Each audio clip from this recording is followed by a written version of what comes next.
એક ભાઈ આ એક ભાઈ લ્યો ને બાપુ થોડોક રાહી માણસ હશે, એના ઘરના વૈયા ગયા પિયર, એકચ્યુઅલી ઘરે વૈયા ગયા ને એટલે પિયર વૈયા ગયા એટલે રોજ એને હાહુ ને આવડા ફોન કરે. ઘણા તેને હાહુ ને મમ્મી કે એ તારે મમ્મું ન થાય, એ તારે એ મમ્મી થાય તો ઘેરે આવે એ બેન થાય. ડોહા થોડુંક તો અંતર રાખો, આ માં જેટલો દરજ્જો આપો તમે એને, લાગણી એવી જ આપો, કારણ કે એકચ્યુઅલી એના બા છે એટલે એ સવાયો આપો. એમાં હું એમાં કઈ નહીં, પણ કંઈક શબ્દ તો શબ્દ બ્રહ્મ છે, બધે ન લાગે. સસરા આવે પપ્પા આવી ગયા, એટલો બધો કાલુડો શું થતો? આ તારો પપ્પુડો અહીં બેઠો છે ખાટલે. હા, એને સન્માન આપો, બે સરખું, એમાં કોઈ સવાલ નહીં. એમાં પણ આને ફોન કરે ને સાસુને, મમ્મી શું કરો છો? એ બેઠા છે. શું કરે તમારી દીકરી? તમારે શું કામ છે? એમ નથી, ખાલી પૂછું છું શું કરે એમ. બધા આનંદમાં કેદી તમે મૂકવા આવો? કેદી આવો છો? અને એના હાહુ ખીજાયો, ફોન ન કરતા કોઈ તમારા ફળિયામાં આવે, મારી દીકરી પગ ન મૂકે. બોલો ફોન મૂકી દે, પાછો બીજેથી ફોન કરે. પાછો સાસુમાં શું કરો છો? શું કરે છે તમારી દીકરી? કેદી મૂકવા આવો? તમને નકટા કેટલી વાર કહેવાય, તું હું કામ ફોન કરશો? મારી દીકરી તારા ફળિયામાં પગ ન મૂકે. લોલો ફોન મૂકી દે. પણ આ ક્રમ શું કે નહીં, રોજ જીમ્યા પેલા ફોન કરવાનો. જમવા બેસે ઘરે એટલે તરત ફોન કરે. જમકું જમી લીધી છે? ઈ જમી કે ન જમી તારે શું છે? એમ નથી કેતો. એને કે દીધે મૂકવા આવો, કે તમે કહો તો હું તેડવા આવું. ઈ નહીં આવે એટલે ઓલો ફોન મૂકી દે. પછી તો એક દિન હાહુએ કંટાળીને સસરાને ફોન પકડાયો. આને કહો ને કાંઈક આ રોજ ફોન કરે છે કુકેશ. આનો ફોન આવ્યો એટલે સીધો સસરાને આપ્યો. લ્યો તમારા સસરાને આપું. લે પપ્પા શું કરો છો? બોલો કે પપ્પા છોડ. શું કામ ફોન કર રોજ? તને અહીંથી ચોખ્ખું કહે છે કે હવે નહીં આવે તો શું કામ ફોન કર? એમાં તને શું ફાયદો થાય? એ કે આનંદ બહુ આવે. કે કેમ થાય? એ ન્યાલી મારા સાસુ એમ કે ને કે કોઈ દી નહીં આવતા. મને એવો હેરડો તો ભાઈ. અને પછી જે ખાવું ભાવે છે, આહા. અને આને તમે પ્રેમ કહો છો, ન્યાલી એમ કે નહીં હોતા, એમ થાય ભાઈ ભાઈ ભાઈ કેવું મદનીયું એમ.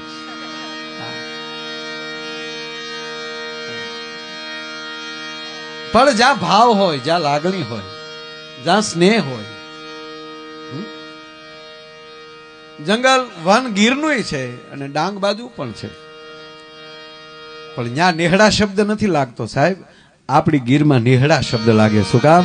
અહીંયા નેહ છે, અહીંયા પ્રેમ. નેહ નો અર્થ થાય પ્રેમ. એ જીજુ પડીએ કોક તો જાજો, એ આના મહેમાન તો થાજો.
ઝૂંપડીએ કોક તો જાજો એના મહેમાન થાજો.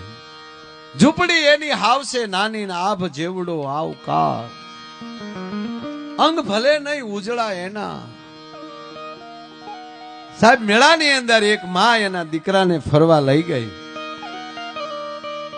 મેળાને કેડે ગામ માણસો હાલી હાલીને મેળે જાય. કોઈ પોતપોતાના વાહનો લઈને જાય નહીં. કેળાને કાંઠે આનું ઘર અને ગરીબ બાઈ એનો દીકરો પૂછે છે માં બધા ક્યાં જાય? બેટા મેળો છે આગળ. હાલો ને આપણે મેળે જાય. હવે મેળામાં લઈ જાય તો એક સારા કપડાં પહેરવા પડે, કઈક થોડું ઘણું ત્યાંથી છોકરા લેવું પડે. બાઈ પાસે કઈ હતું નહીં, બીજી જોડી કપડા નહોતા સાહેબ છોકરા માટે. ભાજે ભાજે થીગડા લાગી ગયેલા હાડલા ઉપર. દીકરાને કે બેટા હમણાં નહીં, હમણાં નો જવાય બેટા, અત્યારે બહુ ભીડ હોય, આપણે નથી જવું, નથી જવું. દીકરો અતિ વેન કરે. હજી વેન પૂરું થાય ત્યાં તો ઓલી 5 નું ટોળું નીકળે. થોડોક સમય ગયો તો પછી જાય ને આવ બે ભેગું થયું. અમુક ન્યાલી જઈને આવતા હતા. કોકના છોકરા પંપુડા વગાડતા આવતા હોય, કોકના જે મેળામાં લઈ ખરીદ્યું હોય. અને હવે બાળકને અધીરાય, માં મને મેળામાં નહીં લઈ જતો, માં મને મેળામાં લઈ જાય ને. લઈ જાય સાહેબ મેળામાં. એ મેળામાં પોતાના દીકરાને લઈને બાઈ જાય છે. આંગળીએ દીકરો છે, મેળામાં આટા મારે છે. અને એમાં એક શ્રીમંતબાઈ એના છોકરાને આંગળીએ લઈને આટા મારે છે. બે છોકરા ભેગા થયા અને બાજુમાં બે બાઈ ઊભી છે. અને એમાં શ્રીમંતના છોકરાએ આ છોકરાને કીધું, તારી માના હાડલા ઉપર કેટલા ડાઘ છે જોતો. અને મારી માનો હાડલો કેટલો છે ઉજળો, કેવો નવો છે. તેથી આ ગામડાના છોકરે એટલું કીધું કે સાંભળી લે ભાઈ, મારી માના હાડલામાં ડાઘ હોઈ શકે, મારી માના દિલમાં ડાઘ ન હોઈ શકે. આ જે લાગણી, આ સ્નેહ, આ ભાવ, અને જ્યાં લાગણીથી બંધાયેલો માણસ રહેશે ત્યાં સુધી, અને જ્યાં સુધી કોઈ પણ વસ્તુમાં તમને લાગણી ઊભી ન થાય ને, પછી હામો ભગવાન ભલે આવે. હરણાકસને લાગણી ન ઊભી થઈ, ન દેખાણું એમાં ભગવાન ઠેઠ હતી. રાવણને લાગણી ન ઊભી થઈ. જેને જેમાં લાગણી ઉત્પન્ન થશે, જેમાં પ્રેમ ઉભો થશે. સાહેબ ભોજનમાં એવું છે, તમને જે વસ્તુ ઓળા ઉપર લાગણી હોય તો જ તમને ઓળો ભાવે. પણ હવે ઓળો તમને હાવ ઝેર થઈ ગયેલો હોય, પછી સામે જમવા જાવ કે ઓળો કર્યો તો ઓળો દરેક ની પછી એને તમે ગમે એવો વઘારીને આપો ને એને ઝેર જ લાગશે. આ નરું સત્ય છે સાહેબ. તમને જેમાં એટલે જ અલગ અલગ કંપનીની ગાડીઓ બધાને લીધી છે ને, તો એક જ ગાડી બધા એક જ કંપની નહીં. જેને જેની ઉપર લાગણી, મારે ઓલી જ ગાડી લેવી ફેર પ્રમાણે. બાકી જેને ગમી જ ગઈ તો હપ્તે નથી લઈ આવતા. હું નથી લઈ આવતો હપ્તે. હા તમને લાગે રોકડે લીધી હોય, હપ્તે લઈ આવો પણ આમ જો ટનાટન રહ્યો, ખોટા બળ ન કરો. જીવો ને યાર ટેસ્ટ થી. અમુક તેના છોકરાને લગ્ન કરવા તો હાવ ટાંટીના પેટ ના કરે. અમે છાદી રીતે કર્યા છે, પણ તો હું કામ તું પૈણ્યો હાવ આવ્યો તો અહીંયા.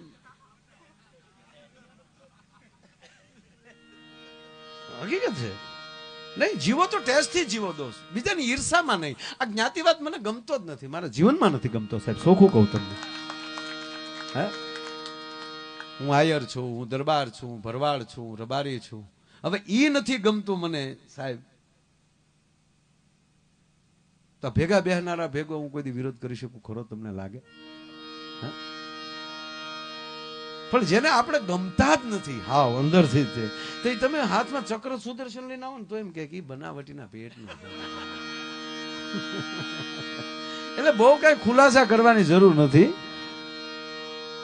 બસ જીગરથી જામ એનો જીરવાય તોય ઘણું છે સાહેબ. આનો જીગરથી, હિંમતથી, જે મજબૂતાઈથી સાહેબ જામ એટલે તમારી સત્તાનો, તમારા ભજનનો નશો જામ એ જીરવી એકી ને તોય ઘણું છે. નહીતર એક દી ગોથું તો બધા ખાઈ જ જવાના છે ને સાહેબ. કા આપણે ધરતીમાં ધરબાઈ જવાના છે અને કા શમશાનમાં બળી જવાના છે. આનાથી વધારે બીજો કોઈ પ્રોગ્રામ છે જ નહીં. હા પછી આપણે આટલું સ્પેશિયલ પૂર આવે ને તણા જાય એ વસ્તુ નોખી છે, પણ આખરે પાણી તો ધરબી તો અંદર જ દેશે ને સાહેબ. જળ સમાધિ પડી છે તો સમાધિ જ ને. એક ગામમાં પૂર આવ્યું રામભાઈ, ગામ નાનું એવું, ફરતી નદી આટો મારી ગયેલો અને એટલો બધો વરસાદ વરસ્યો. હવે આવું જ બધું આવવાનું જો ભજન નહીં થાય તો. આ માણાનું ભજન ઘટી ગયું ને, ઈર્ષા વધી ગઈ ને, એટલે મન ફાવે ત્યારે મે આવે ડોહો, માણા એવા મે. હકીકત કહું, આમાં સંતો બ્રાહ્મણો ભૂદેવો પાસે કઈક મંત્રો બોલાવરાવો, ઘેરે કઈક ઠામડા યઠા થાય એવું કરો.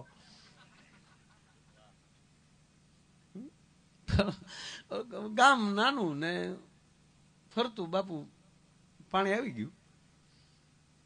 હા, સરકારે તરત તમને કોઈ વ્યવસ્થા કરી નાખ્યો, હેલિકોપ્ટર મોકલ્યા કે ગામને સુરક્ષિત જગ્યાએ પહોંચાડો. હા, ને હેલિકોપ્ટર ચાલુ છે, ફર ફર ફર ફર ફર ફર ફર 15 જણાને વૈયાવો સીધા અંદર પટા બાંધ્યા નો બાંધ્યા, પાછા ઓલે કાંઠે ઉતારી દે.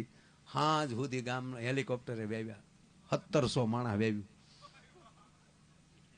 તોય માણા ન્યા જાય તો એટલું નીકળ્યું, માણા ખૂટે નહીં. તમને લાગે ગમે એવા ધરતીકપ થાય તો આ માણા ખૂટે ડોહા?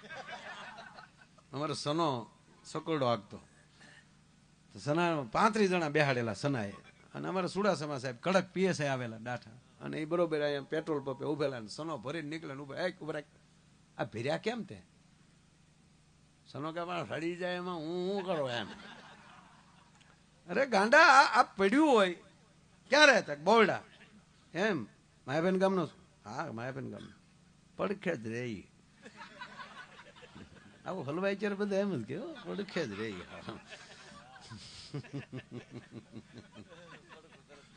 આ તો મારી બાજુમાં જ રહેતો. સનો તો મારા પ્લોટમાં પાછળ જ રહેતો, સવાલ નહીં. મારો જીગર. હા, વયો ગયો આજ 15 વર્ષ વયા ગયા તો સનો જીભે શું કામ આવ્યો છે? હતો સકડા વાળો, પણ દિલ હતું લક્ઝરી વાળાના બાપ કરતા મોટું છે.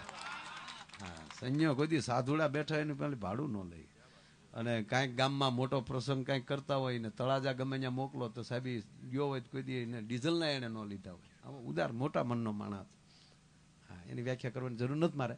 પણ સનાને સાહેબ ખીજાડા, ઓછા ભર્યા ઊંધું પીડ્યું તો મરી જાય. મને કે સાહેબને કહે તમને લાગે એટલા વેવે ખૂટે એમ? આખા સાહેબ વાઘીન ઊંધા નાખીને તોય માણા ખૂટે એમ છે નહીં. સાહેબ કે હવે તું નીકળ રહ્યા તો માયાબેન બાજુમાં, હવે નીકળ તું, જવાબ દે. એટલે આખો દી સાહેબ હેલિકોપ્ટર થી વેવ્યા, પણ માણા ખૂટે નહીં. એટલે અધિકારીઓએ તલાટી મંત્રીને સરપંચને બોલાવ્યા. આ ગામની વસ્તી કેટલી? કે 300 ની. બોલા કે 1700 તો વેવ્યા ને હજી ખૂટતા નથી. કે સાહેબ વસ્તી 300 ની છે તો ખૂટતા કેમ નથી? મંત્રી તલાટી બે હામાં દાંત કાઢે. સાહેબ ને કે હાવ હાસુ કે હું